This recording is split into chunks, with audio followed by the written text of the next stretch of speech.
It's a Saturday night and we are halfway through the international break and I'm here finally. Lots of people have been asking for it and here it is. I have got a wildcard draft together for Game Week 4 plus a free hit draft for Game Week 4 and they are both substantially different. And I'm not going to lie, some people might think the wildcard draft is controversial because FYI, it contains no Liverpool assets. Yes, I'm doubling down on what FPL Nightmare was spitting last night on my live stream.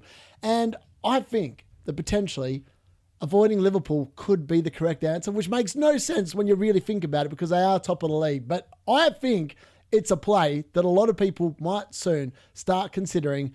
And I think I'm ahead of the curve. Without further ado, smash a like on the video. Leave me a comment with what you think if you are on or using one of these two chips. And lastly, if you haven't already smashed the subscribe button, please smash the subscribe button. Help us get to 3K. And with that being said, ladies and gents, let's get into it.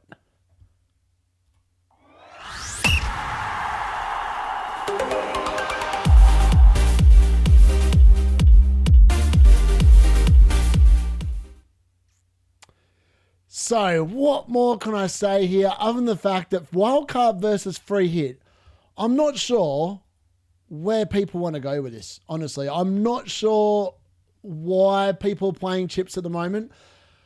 I obviously, when I first got to international break, and I had obviously issues in my own team, I've got Ismaili Assar and Cunha, who are both yellow flagged, who I'm kind of both expecting to miss Game Week 4. And I didn't want to make a move in the midfield this week because I wanted to fix my defense, and I've already made a defensive transfer, so that was my one free transfer. It's been and done. Now, at the moment, that means that basically I would have to play 4-3-3 because at the moment, Sarr and Cunha won't be playing. Yeah, it's just annoying. But look, so the first thing I want to talk about here, wildcard versus free hit for Game Week 4 is it worth just taking a -4 or a -8? If you haven't pressed that button yet, I think that that's what I would be doing. And I'm honestly very much open to a -4. I've even looked at a -8. And I'm going to talk through some of the players that have interested me, piqued my interest, particularly if I was to wildcard, if I was wildcarding Game Week 4. I'm not wildcarding, so just putting that out there. Originally, I did think about free hitting this week. But I also don't know if I want a free hit either. I feel like I just want to hold these chips. I feel like there's a lot of stuff we don't know yet. So for that reason, I'm still not sure what I want to do. So the next thing we want to talk about is, with the lack of information that we do have, remember we've only got Game Weeks 1 to 3. We've not had all the new signings that have moved clubs post the deadline day, post Game Week 3. We've also not seen European competition for the majority of clubs outside of Crystal Palace, who obviously had the qualifiers. But everyone else that's in the Champions League, remember there's 6 teams in the Champions League this year: Spurs, Newcastle, Arsenal, Liverpool, Chelsea, and Man City. And obviously we've got Nottingham Forest in the UEFA Europa League. That's the one. I was going to say the UEFA League, but it's not. And then Aston Villa. So we haven't seen all these teams and how they're going to cope with Europe and whether they're going to fall apart, whether there's going to be squad rotation. So I just think that playing a wild card now makes not much sense. I feel like if you wanted to play it early, play it for Game Week 7 after the next international break. It just makes so much more sense in my eyes. I don't think I'd be doing it now. Like, if you want my honest opinion, I just don't think it makes sense to change your entire team when you don't really know much information at all. Which teams should you be targeting on a wild card and how far in advance should you plan? Now, this is the quandary. So we've got the 5 free transfers. Remember at the start of the season, they announced that they come in to play Game Week 15. So normally I would have said you'd need to look 6 weeks in advance, and that's still what I base my information and my advice off. But in reality, potentially you could look at less time. I know a lot of people have been looking very short term this year, like every 3 game weeks and stuff like this, especially with all the extra chips as well. Maybe that is the key. But yeah, I still think every 6 is the best. And look, which fixtures do you target? Well, arguably, the Burnley fixture is one you need to target. Even Man United and Tottenham have both scored 3 goals against them, so that's definitely a team you should be targeting. And obviously Liverpool have them in Game Week 4. Other teams to target now, It's hard to tell, really. It's honestly hard to tell. At the moment, you'd have to say Aston Villa. They're 19th in the league. Wolves definitely look like a team to target as well. I think that they probably are going to finish in the relegation zone, not going to lie. And then other teams have seen really good performances and really bad ones. For example, like Sunderland, West Ham, Brentford. They've all shown as good and bad. It's really hard to tell. It's really hard to tell which fixtures to target. But I think we can't go too far wrong with Wolves and Burnley to begin the season at the moment. Now, new signings that have come into the game that you need to be aware of that potentially will impact their team significantly. Like in terms of the minutes going on, all this stuff needs to be taken into consideration. So the things that you need to be aware of are obviously Isaac signing for Liverpool. How does that affect Ikatike, Wirtz, Gakpo, Salah even? Simmons, obviously that's Xavi Simmons. He's known as Xavi in the game because I looked at him before and I couldn't find him, and then I found out he was actually Xavi. Kolo Muani, he's obviously a new Tottenham forward. Obviously Solanke's going to be out for a little while. Does that impact on the Pigeon? Who knows? Does Simmons impact on Johnson? Does it impact on people who take set pieces? Who knows? Visser and Walter Maid. Oh my God. The two new Newcastle forwards. Like which one's going to be starting? Which one's on the bench? There's so many things we do not know. Eze, Harvey Elliott, Jamie Elliott, Harvey Elliott. Oh my God, Jamie Elliott plays for Collingwood in the AFL. It's really thrown me off. Harvey Elliott for the sign for Aston Villa. Does he go straight in? Does Jadon Sancho somehow get a spot on the left-hand side? I don't know. Jeremy, who's obviously the Eze replacement at Crystal Palace. Kevin, some bloke that looks really good that Fulham to sign, one of their few signings. Donnarumma, obviously if you've got Trafford, that's a significant problem. Kalazitsk, he's a Wolves attacker. He could be half decent. Potentially if Strand Larsen's out. Crickety, again, he's another Wolves player. Dibbling, does that enforce and die out of the team at some point over the near future? Brobby's signed for Sunderland. And Ten Hag wanted to sign for Man United, so who knows if he's actually any good or not. Garnacho's obviously signed for Chelsea. Zinchenko's gone to Forest along with Bakwa and John. Like, there's so many things we don't know based on the players that have moved clubs since the last game week, and we don't know this information. So that's why wildcarding, I think, is just such a bad decision. But I'm going to talk about it today anyway. So the fixture difficulty rating for game weeks 4 to 9, and look, this is why it is so hard to sit there and come up with a wildcard squad. The only teams that have really good fixtures really over the next 6 weeks are Spurs, and I'm still very unconvinced on Spurs. They've beaten Burnley, they've beaten their kryptonite, which is Man City, or Man City's kryptonite, which is Spurs. And then they lost to Bournemouth, which is the kind of game that I would have expected them to lose last year. So I think the proof's going to be in the pudding when they go to West Ham in game week 4. We're either going to see Spurs lose again, and then obviously Europe starts. Can their squad cope with the demands of Europe? It couldn't last year. Obviously Liverpool have 2 great, amazing fixtures right in front of them, but then again, they've got some tougher fixtures after that again. Fulham, I mean, their run of fixtures is no real good. Bournemouth's run is pretty good as well, and they do look like in really good form, and their underlying numbers for their players are fantastic. Aston Villa, I mean, the fixtures still say that they are really good shouts, but they just haven't been playing very well. Arsenal, I mean, the fixtures aren't good, but lots of people still thinking about bringing them in for game week 7. Like 3 weeks away. Like we're just ignoring the next 3 weeks for their defensive assets. Potentially we are, I'm not sure. Leeds United, I mean, their fixture looks pretty good, and so does Wolves. But, like, who's investing in these teams for the long term or even, like, the next couple of weeks? These teams are going to be down the bottom for a reason. Chelsea's fixtures are, they're okay as well. It's just really hard to sit there and pick players for a wildcard draft in particular based on the fixture difficulty as we're looking at the moment. When we get through game week 6, it does significantly change. It's much easier to predict. So for that reason, I just think that, if you've got a wild card and you haven't pressed a button yet and you've missed the price rises that have already happened, I wouldn't be playing it now. Honestly, I think I'd just take a hit and just move players that you want to move to.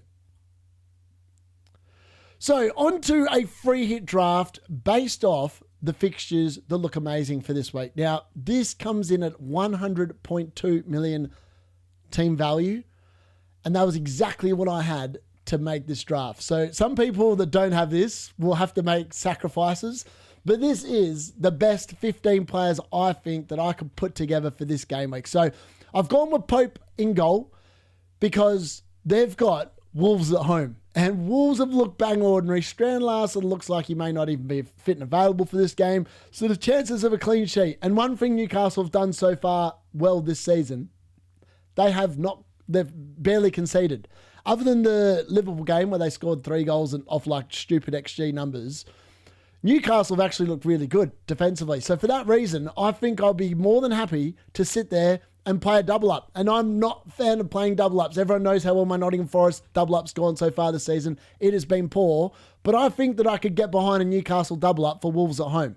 So Livramento on Pope seems like a bit of a no-brainer to me. Livramento's obviously scored the most points for Newcastle at the moment through this part of the season. He just looks really good. Then obviously we've got Munoz.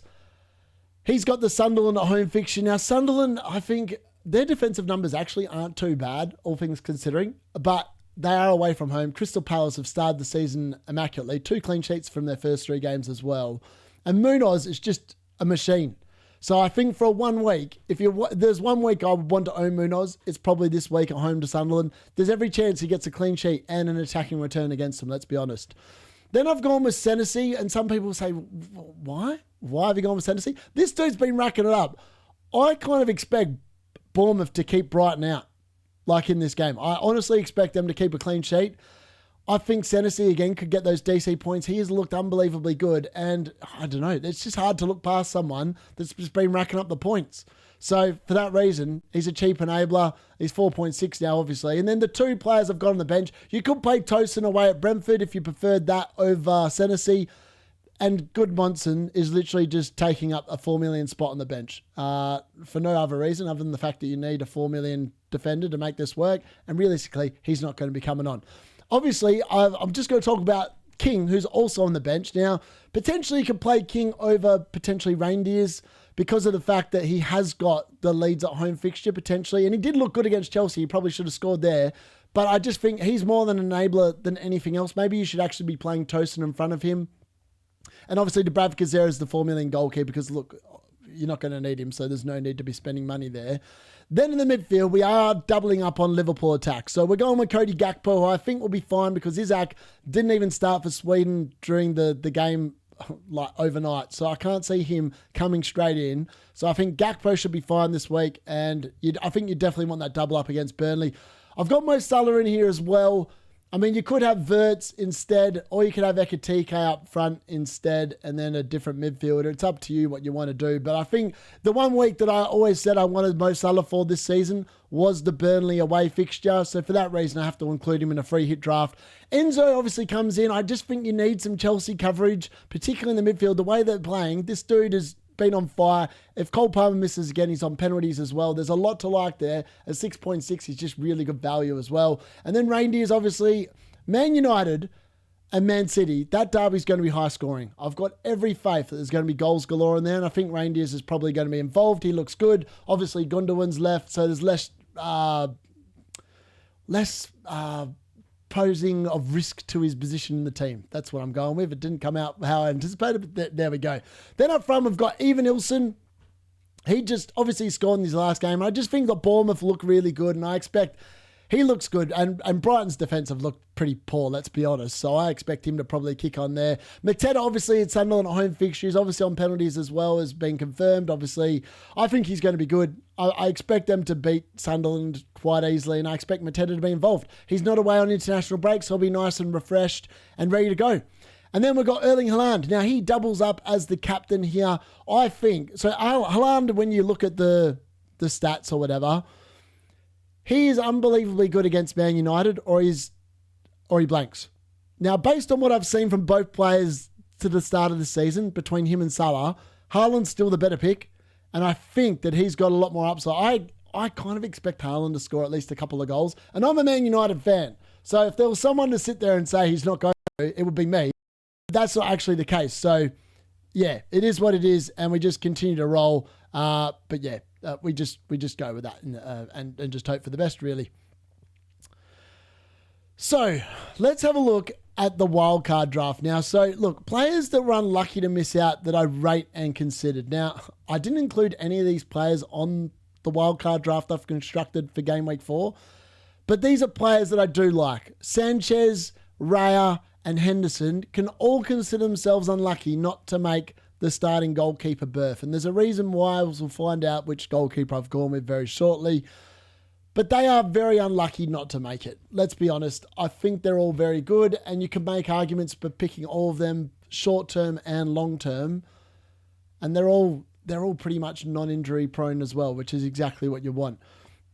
Moving into the defenders, you'll notice here, I haven't actually left out any 4.5 million defenders. I actually think that potentially the best defenders in the game are either 5 or 5.5 or around that price mark. You can see here, the only premium defender I've got in there that started at 6 million is my boy Kukurea. He's been fantastic. He's got 2 clean sheets and an assist. He hasn't actually blanked in any of the first 3 game weeks. Super consistent, plays for a good defense with Chelsea, and he's pretty much nailed. I mean, he's doo-doo rare.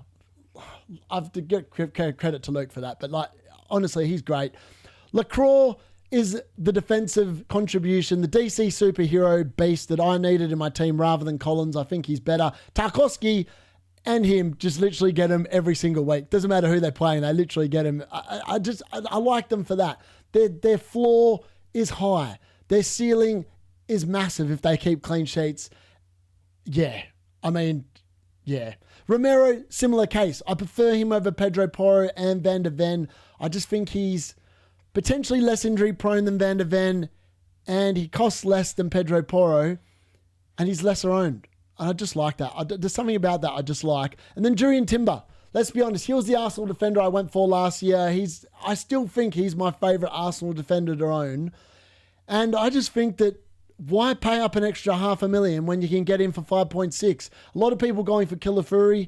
I just think that he's slightly more injury prone than Timber. That's just my personal opinion. Arsenal fans might disagree, but that's just what I think about that. Then in the midfield, these guys can all consider themselves unlucky. So Harvey Elliott, I just want to see how he fits in Aston Villa, which is why I haven't picked him here.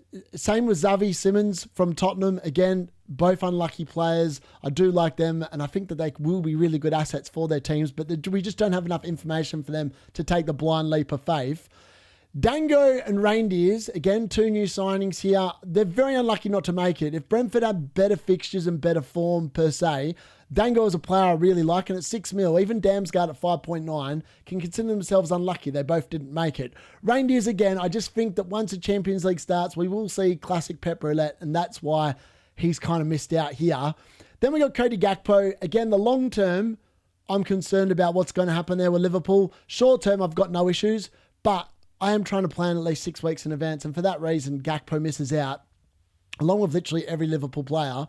And then Sarr, he'd be in. If he wasn't injured, he would definitely be in 100%. I think he is definitely the best 6.5 million midfielder in the game by some distance. Now in the forward line, Gyökeres, Mateta, Bowen, Evanilson, Wissa, all what I expect to be fantastic assets, short-term and long-term, but I just preferred the 3 that I picked more than what's in here. So these guys are the ones that I really looked at, like try to juggle in, see if I liked the look of the team when I'd completed it. However, they were very stiff and very unlucky not to make it.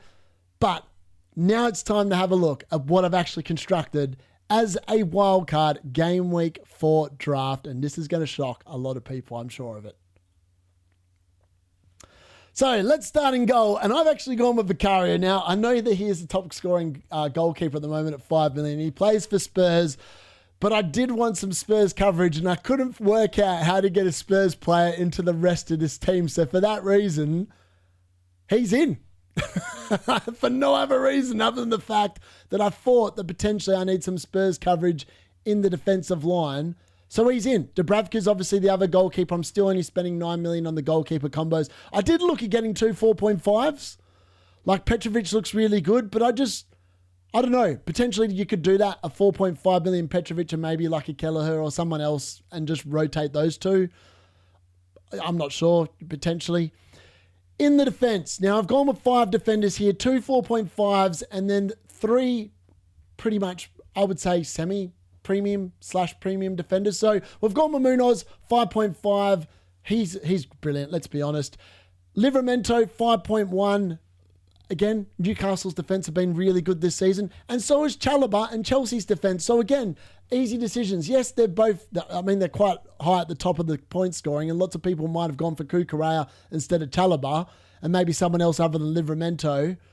But I just really like them. I think there's a great likelihood of clean sheets, maybe not so much DC points, but there's definitely attacking potential, particularly in Livramento and Munoz. And then when we get to the 4.5s, Juve, we've already seen leading the way with assists for defenders already. At 4.5, he looks really good there. I expect him to potentially rise up in price once West Ham get into a little bit of run of form. And then Senesi. It's a bit of a no-brainer. I mean, this dude is the DC superhero you want. And like, you just play the fixtures. If Senesi's got a good fixture, you just play him. Like, you can even play a 4-4-2 quite easily, or even a 4-5-1, or whatever you want to do with this lineup. It's entirely up to you what you want to do. You could do a 5-2-3. That could be kind of cool, I suppose. Yeah, so I'm quite happy with the defense. I quite like it. Yeah. And then let's have a look at the midfield. So the midfield, again, I've gone for some of my picks that I've quite liked during my research. Paqueta at the start of the season I thought was really good, and it looks like the fact that West Ham, I mean, he's got a goal and he's got a penalty, but he is on penalties, and I think particularly now that he's got out of that gambling, whatever was going on, maybe he stopped making bets, which might have helped his cause. But yeah, he looks like a really good value, and the fact that he's 5.9 mil, there's 0.2 million difference between him and Reindeers currently. Now, Reindeers, we have to worry about Pep Roulette and Europe. Paqueta, we don't have to worry about Europe. We don't have to worry about Potter Roulette. He's starting every single game he's fit for. So it's a bit of a no-brainer for me. Pay up the extra 0.2, pick a nailed asset that's going to play every single week. You'll see there's a little bit of a theme here as well in regards to why I picked the midfield, what I picked. So Semenyo, Bruno Fernandes, Jack Grealish. None of these players are in Europe. All three of those players are completely nailed in their teams. There is no risk of rotation. There is only risk of getting and scoring lots and lots and lots and lots of points. Let's be honest. Grealish looks like Super Jackie Grealish from his Aston Villa days, and long may it continue. Long may it continue. I actually really want him in my team. He is definitely a player that potentially Cunha may become, or Sarr may become, because I've got the money in the bank to either bring him or Enzo in, or I could just bring them both in a -8. I'm very open to that in my own team for those two players. Bruno Fernandes on penalties has created actually the most chances of anyone in the Premier League. Again, these guys are just nailed assets. Like, we know with Bruno, he's on penalties. Jack Grealish probably isn't, but potentially, if Ndiaye finds himself out of the team, he potentially could then be on penalties as well.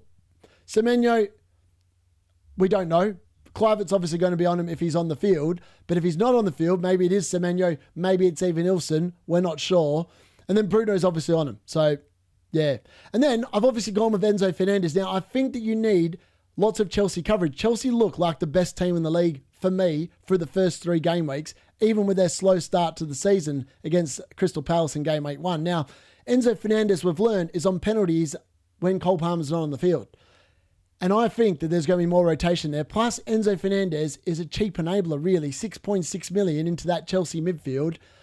And he's pretty much nailed for minutes. He plays pretty much every single game that he's available for. So again, I really like those picks. And then we're going to get into the forward line. And maybe this is where I lose a few people or whatever. But I've gone with Erling Haaland. He is the premium asset. I just think that he is on a mission to score a lot of goals this season. And I think he's going to be, I know he's 14.1. You can't say he's really good value because he needs to be getting at least 9 points a week to justify that price tag. But I think he'll average that this season. I really do. So for that reason, I think he's going to be really good. Again, he does occasionally get injured, so you may end up at some point having to transfer him out. The same with João Pedro. Occasionally, his injury record is not the best either, but he just looks so good, right? And with Cole Palmer out, literally everything seemed to be running through João Pedro, with Liam Delap not there as well, and obviously they've loaned out, I forgot, they're going to sell eventually, Nicholas Jackson to Bayern Munich. So João Pedro also looks really good there. Like, I love this idea of his pick. I think he's going to be great. And then we've got Ollie Watkins, which is probably one where people are going, I can't believe you've still got Ollie Watkins in this draft. What is wrong with you, man? I just think those fixtures for Aston Villa are just too good to turn down. They have to start scoring goals or else Emery's going to be under pressure. And I just think the goals are coming. I feel like the goals are coming. I feel like the goals and returns are coming for Ollie Watkins. And through to game week 7, I think it's worth holding. Then in game week 7, you can reassess after that game week 7 fixture, which is a really nice one. If it's not going well, maybe then you move to Victor Gyökeres from Arsenal as one of your Arsenal assets. Because the idea is you don't have to make any moves with this team. The bench is good. It's solid. You don't have to worry about it. You can look to play bench boost over the next 4 weeks or whatever as well. And it comes in at exactly 100 million squad value. So as long as you've got 100 million to spend within your team, you can afford this draft perfectly.